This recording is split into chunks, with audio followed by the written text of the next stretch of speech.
A promoção do trabalho decente faz parte de diversas ações da Justiça do Trabalho. E para que a dignidade prevaleça nas relações profissionais, o trabalho infantil e o trabalho análogo à escravidão precisam ser combatidos. Foi o que defenderam diversos especialistas durante o Seminário Internacional Trabalho Decente, realizado pelo TST.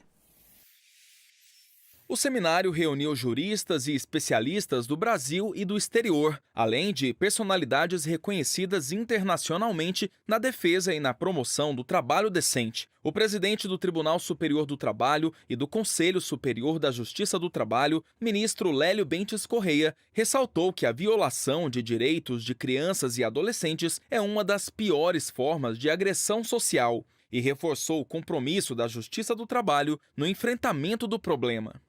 O Estado não apenas pode, como tem o dever de intervir para garantir uma vida digna a todas e a todos, seja para proteger crianças e jovens do trabalho extenuante noturno em ambientes absolutamente inseguros e insalubres, tal como no início do século XIX, seja para proteger homens e mulheres, e por que não crianças e jovens, nos dias de hoje, de todo tipo de superexploração e violência nas relações de trabalho.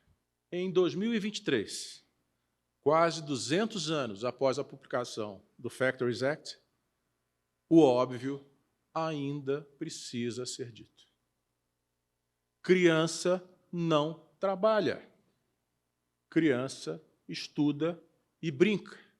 E, ao fazê-lo, desenvolve plenamente as suas potencialidades. A conferência de abertura foi realizada por Kailash Satyarthi, que há mais de 30 anos luta contra o trabalho infantil. A atuação do ativista indiano, que recebeu o Nobel da Paz em 2014, resultou na libertação de aproximadamente 80 mil crianças vítimas de diferentes formas de escravidão. Se uma única criança está em perigo, o mundo não está salvo. Se uma única criança é traficada e forçada a se prostituir em algum lugar, e suas lágrimas estão por dentro e não são ouvidas do lado de fora, então a história vai ser escrita dessa forma. A gente não pode chamar a nós mesmos como uma sociedade civilizada enquanto isso aconteça com as crianças. O Seminário Internacional trouxe à tona fatos que revelam a gravidade do trabalho infantil. Estima-se que no Brasil, mais de 750 mil crianças e adolescentes de 5 a 17 anos sejam vítimas desse abuso. Em todo o mundo, o número chega a 160 milhões de jovens. O levantamento é da Organização Internacional do Trabalho, mas a realidade pode ser ainda pior. A metodologia da Organização Internacional do Trabalho pede que as entrevistas sejam feitas com os adultos, né? Não diretamente com as crianças. E, naturalmente, os adultos têm motivações econômicas ou sociais para não revelar se os filhos trabalham, né? Então, quando eu pergunto para um pai se seu filho de 5 a 17 anos trabalha, em muitos casos ele vai dizer que não. Pode ter custos diretos, do tipo o conselho tutelar aparecer na porta dele, ou custos indiretos, né? Perder a sua fonte de sustento porque ele diretamente ou a empresa para a qual ele fornece foi punida. Magistrados, convidados e servidores participaram de oficinas e mesas de debates com atividades práticas sobre medidas judiciárias, juizados especiais e controle de convencionalidade. Em uma das atividades, 2 vítimas de trabalho em situação degradante deram o próprio relato sobre a situação que viveram. Ana Maria Balbina e Rosa Rocha trabalhavam em uma fábrica de fogos de artifício em Santo Antônio de Jesus, no Recôncavo Baiano. Em 1998, uma explosão no local matou 64 pessoas. As duas perderam parentes na tragédia e fundaram o movimento 11 de dezembro, data do acidente, para lutar pelos direitos de trabalhadores e familiares afetados. A única opção que tinha de trabalho era a fábrica, só que a gente ia, mas só que assim, eu mesmo digo todos os dias, eu ia, mas eu não sabia que a gente, nunca ia acontecer uma miséria dessa com a gente, porque se eu soubesse eu não ia. E assim, trabalhava mais de 200 pessoas. E aí minha filha foi e Naquele momento, minha filha não voltou mais, né? Que foi um momento trágico para mim, que até hoje eu sinto minhas dores, minhas revoltas. Na verdade, eu não falo nenhum local de trabalho, eu falo lugar de escravidão. 22 crianças de 10 anos, 11, 12, 13, 14, enfim, apenas um menino, em sua maioria foram mulheres negras de periferia.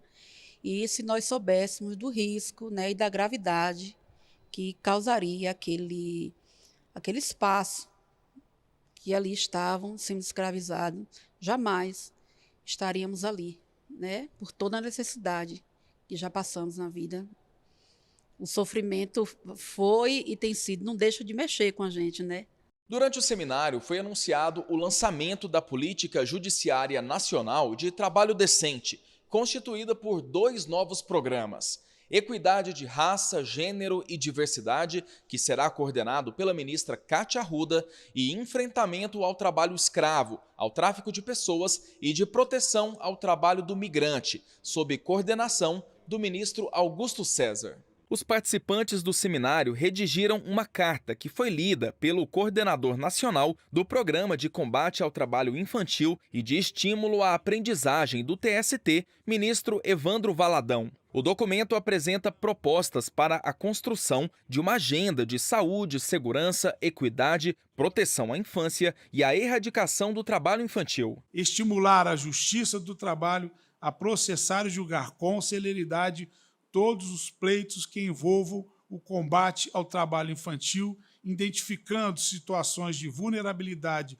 socioeconômica, a fim de encaminhar crianças e adolescentes para atendimento da rede socioassistencial, a fim de inserção em programas de transferência de renda, inclusive no que toca à elaboração e implementação de políticas públicas e outras demandas que envolvam interesse direto no cumprimento do artigo 227 da Constituição Federal. Ao final do evento foi exibido o filme Pureza. A obra retrata a luta de uma mãe para resgatar o filho do trabalho análogo à escravidão.